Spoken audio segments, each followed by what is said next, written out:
Assalamualaikum warahmatullahi wabarakatuh. Halo anak-anak, bertemu lagi bersama dengan Ibu Putri. Bagaimana kabar anak-anak pada hari ini?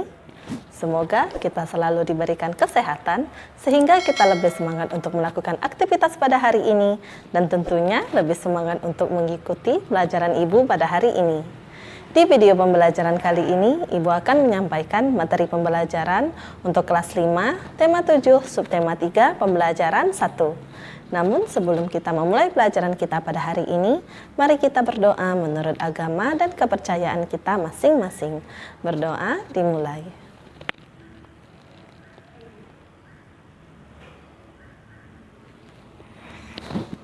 Berdoa selesai. Tujuan pembelajaran kita pada hari ini yaitu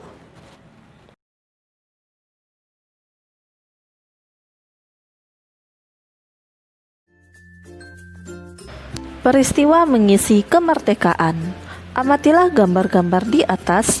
Gambar-gambar tersebut merupakan peristiwa atau kegiatan-kegiatan positif dalam rangka mengisi kemerdekaan. Ceritakanlah kegiatan apa sajakah itu? Pada gambar pertama yaitu kegiatan mencerdaskan kehidupan bangsa yang tercantum dalam pembukaan Undang-Undang Dasar 1945. Kegiatan berupa kegiatan pembelajaran di dalam kelas.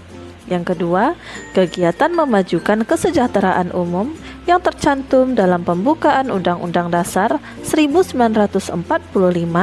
Kegiatan berupa pembangunan yang dilakukan oleh pemerintah atau swasta yang didukung oleh seluruh rakyat Indonesia. Pada gambar ketiga yaitu kegiatan olahraga yang mampu mengharumkan nama Indonesia di tingkat internasional merupakan salah satu kegiatan positif yang merupakan nilai cinta tanah air dan bangsa dan merupakan perwujudan dari kegiatan mengisi kemerdekaan. Dan yang keempat yaitu pergelaran wayang kulit merupakan salah satu kegiatan positif dalam mengisi kemerdekaan Indonesia dengan cara menjaga dan melestarikan serta membudayakan kesenian-kesenian asli Indonesia. Ayo mengamati pada halaman 153.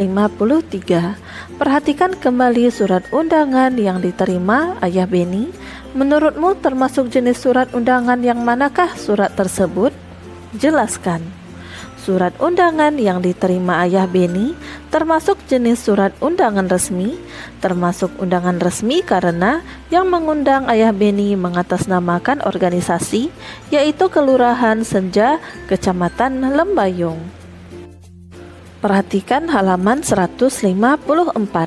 Pernahkah kamu melihat surat undangan yang diterima ayah atau ibumu? Dapatkah kamu menentukan bagian-bagian di dalamnya? Perhatikan beberapa contoh surat undangan berikut, lalu lakukanlah petunjuk kegiatannya. 1. Tandai dengan warna merah untuk contoh undangan resmi. 2. Tandai dengan warna kuning untuk contoh undangan setengah resmi. Dan 3. Tandai dengan warna biru untuk contoh undangan tidak resmi. Pada undangan pertama, yaitu ini termasuk undangan resmi. Pada undangan yang kedua, ini termasuk undangan setengah resmi, dan pada undangan yang ketiga ini adalah undangan yang tidak resmi. Ayo berdiskusi pada halaman 155. Diskusikan persamaan dan perbedaan antara undangan resmi, setengah resmi, dan tidak resmi dengan menggunakan tabel di bawah ini. Jenis undangan resmi, undangan setengah resmi, dan undangan tidak resmi, persamaannya yaitu merupakan ajakan untuk menghadiri suatu acara, terdapat alamat, waktu, dan acara yang jelas. Perbedaannya, undangan resmi yaitu mengatasnamakan sebuah instansi atau organisasi dan kedinasan, biasanya dipergunakan untuk kepentingan bersama. Undangan setengah resmi perbedaannya mengatasnamakan perorangan yang ditujukan ke perorangan maupun instansi atau organisasi untuk kepentingan setengah resmi. Dan jenis undangan yang ketiga yaitu undangan tidak resmi, perbedaannya mengatasnamakan perorangan yang ditujukan kepada perorangan untuk kepentingan perorangan seperti undangan ulang tahun.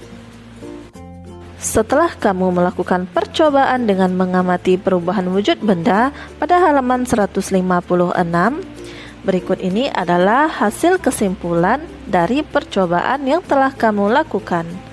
Kesimpulanku, percobaan yang telah dilakukan menunjukkan tentang salah satu contoh peristiwa menyublim, yaitu suatu peristiwa perubahan wujud dari zat padat menjadi gas. Kapur barus yang dalam percobaan dipanaskan mengalami proses penyubliman atau berubah menjadi zat gas, dan pada saat zat gas menyentuh piring yang dingin, maka zat gas tersebut berubah menjadi kristal-kristal yang berada di dasar piring dan dinding kaleng. Kegiatan mengisi kemerdekaan negara Indonesia. Kemerdekaan Negara Kesatuan Republik Indonesia didapatkan dengan cara yang tidak mudah dan tidak murah.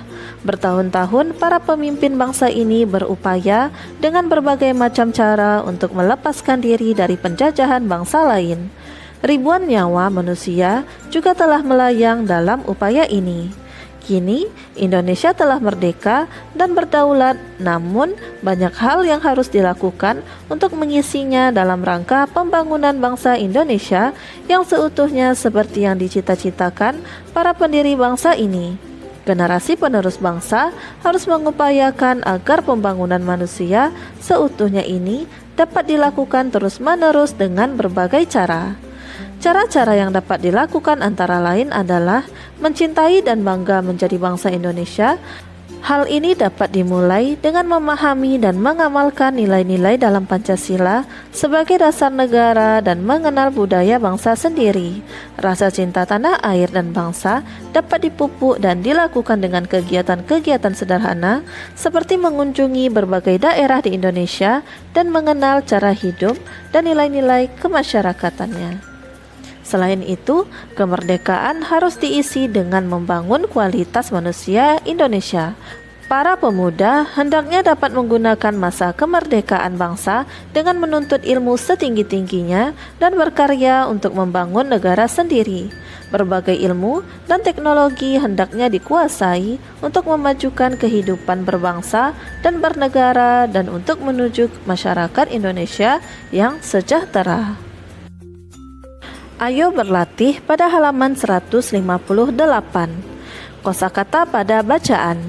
Kosakata baku yang pertama yaitu merdeka, artinya bebas atau dari perhambaan, penjajahan, dan sebagainya, berdiri sendiri. Yang kedua, generasi, artinya masa orang-orang satu angkatan hidup. 3. Kualitas, artinya derajat atau taraf atau kepandaian, kecakapan, dan sebagainya. Mutu. 4. Teknologi, artinya metode ilmiah untuk mencapai tujuan praktis, ilmu pengetahuan terapan. Dan 5. Sejahtera, artinya aman sentosa dan makmur, selamat atau terlepas dari segala macam gangguan. Kosakata tidak baku dari kata kualitas yaitu kualitas, teknologi yaitu teknologi, dan sejahtera sejahtera. Ayo menulis pada halaman 159. Pahamilah bacaan di atas, kemukakan pendapatmu tentang sumbangsih atau kegiatan yang dapat kamu lakukan dalam rangka mengisi kemerdekaan Republik Indonesia. Tuliskan pendapatmu pada peta pikiran di bawah ini, lalu diskusikanlah pendapatmu di dalam kelompok kecil. Sumbangsih atau kegiatan yang dapat dilakukan dalam mengisi kemerdekaan yaitu mencintai dan bangga menjadi bangsa Indonesia, mengamalkan nilai-nilai dalam Pancasila, mengunjungi dan mengenal cara hidup dan nilai-nilai masyarakat di berbagai daerah, belajar dengan sungguh-sungguh, turut menyukseskan program pemerintah, menjaga atau memelihara fasilitas umum, berprestasi dalam bidang-bidang positif, terlibat aktif dalam kegiatan sosial atau kemasyarakatan, saling menghormati dan menghargai antar sesama, mengembangkan potensi diri, mencintai produk-produk dalam negeri, dan menjaga dan melestarikan serta mengembangkan budaya-budaya Indonesia. Perhatikan peta pikiran berikut ini. Kegiatan untuk mengisi kemerdekaan asal daerah yang pertama, misalnya Jawa Timur, yaitu belajar dengan tekun. Yang kedua, asal daerah dari Kalimantan, yaitu mencintai produk dalam negeri. Yang ketiga, asal daerah yaitu Sulawesi Selatan, saling menghormati dan menghargai sesama. Dan yang keempat, asal daerah Papua, mendukung menyukseskan program pembangunan. Kesimpulanku, generasi muda dapat mengisi kemerdekaan dengan melakukan kegiatan-kegiatan positif yang berdampak positif bagi diri sendiri dan bagi sesama, maupun bagi bangsa Indonesia. Kegiatan-kegiatan positif tersebut diharapkan mampu mendukung kegiatan pembangunan nasional, baik pembangunan fisik maupun non-fisik, serta mampu meningkatkan kesejahteraan bangsa Indonesia baik dalam jangka pendek maupun jangka panjang. Ayo berlatih pada halaman 161. Carilah informasi mengenai permasalahan berikut. Yang pertama, faktor pendukung pembangunan nasional dan faktor penghambat pembangunan nasional. Faktor pendukung pembangunan nasional yaitu yang pertama, merdeka dan berdaulat. 2. Sumber daya manusia yang melimpah. 3. Sumber daya alam yang besar yang belum dimanfaatkan.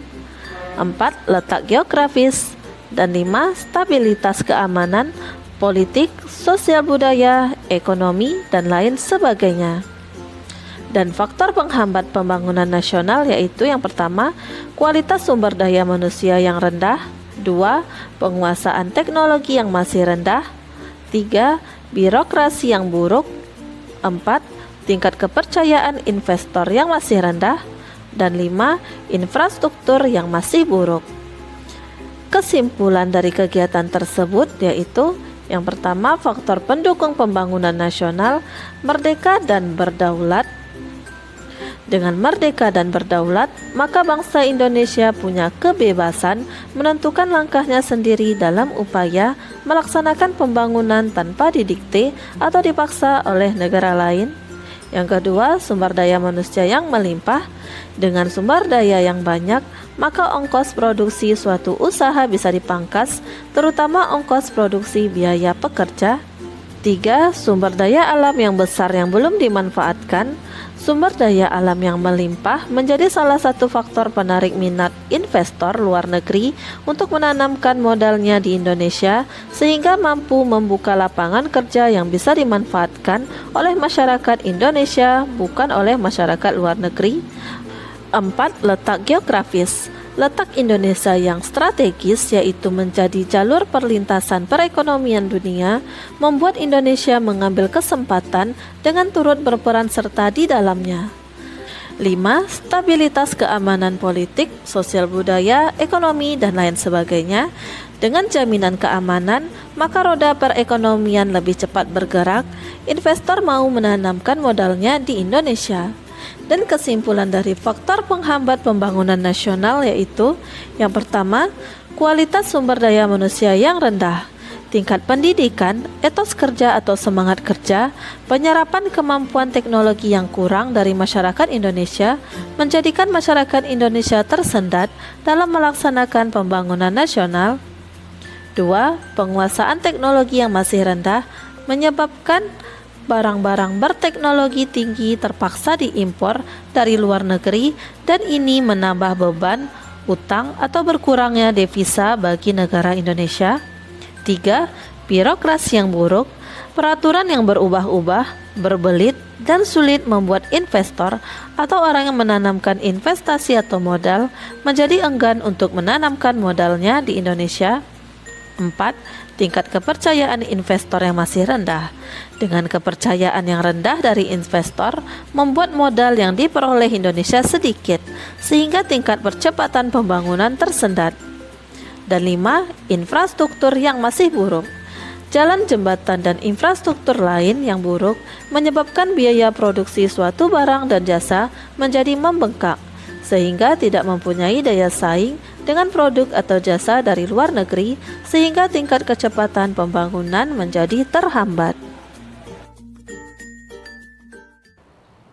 Demikianlah materi yang dapat Ibu sampaikan pada hari ini. Semoga apa yang telah Ibu sampaikan pada hari ini dapat bermanfaat untuk dirimu dan menambah ilmu pengetahuanmu. Jika dalam penyampaian materi ada tutur kata Ibu yang kurang berkenan, Ibu mohon maaf.